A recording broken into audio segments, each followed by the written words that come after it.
ক্যাপসিকামটা ধুয়ে কাটার পর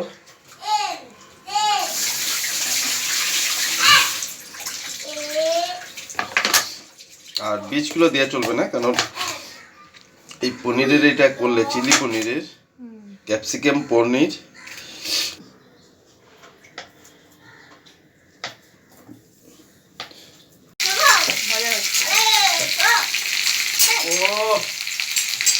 এটা ভাজা হয়ে গেল। এটা ভাজা হচ্ছে, ক্যাপসিকামটা হালকা করে ভেজে নিতে হবে। পনির ভাজা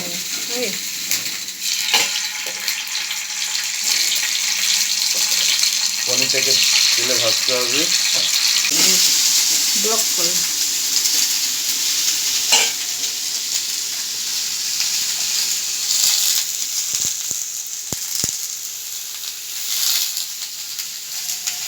হয়ে গেছে।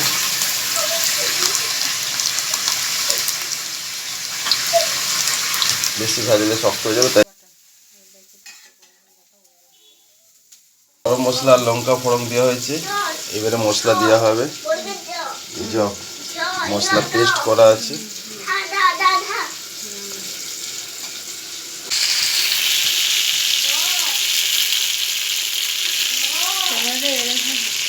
কি ওটাতে দেবে?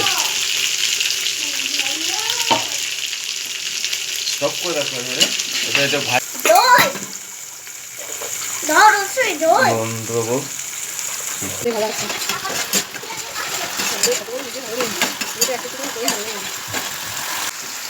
এই যে আজকে আমার হাজবেন্ড, আমার বর রান্না করছে। আজকে পনির, নিরামিষ পনির। কি পনির, এটা কি নাম দেবো? পনির মশলা। পনির মশলা তো নয়, মশলা তো অনেক মশলা পড়েছে না, এটা নিরামিষ পনির মশলা। নিরামিষ পনির মশলা। হ্যাঁ, নিরামিষ পনির মশলা। আজকে বৃহস্পতিবার তো, ওই যে আজকে রান্নাটা করছে। তোমাদের একটু দেখিয়ে দিচ্ছি। ওই যে লাইক কমেন্ট শেয়ার অবশ্যই করবেন যদি ভালো লাগে আপনাদের।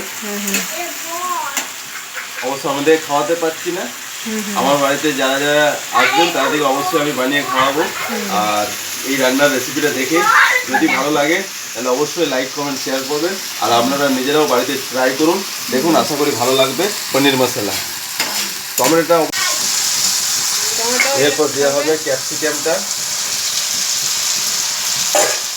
ক্যাপসিকাম দিয়ে দিলাম। এবার এটা দিয়ে মশলা তৈরি হয়ে গেছে। ক্যাপসিকামটা দিয়ে বেশিক্ষণ করবো না।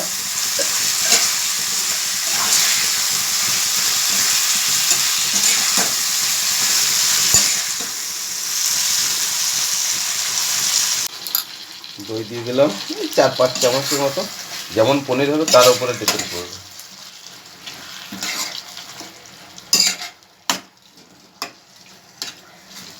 পনিরটা দেওয়া হবে নাকি? এবারে দেওয়া হবে পনিরটা, যে পনিরটা দিয়ে দেবো, ব্যাস নামিয়ে দেবো।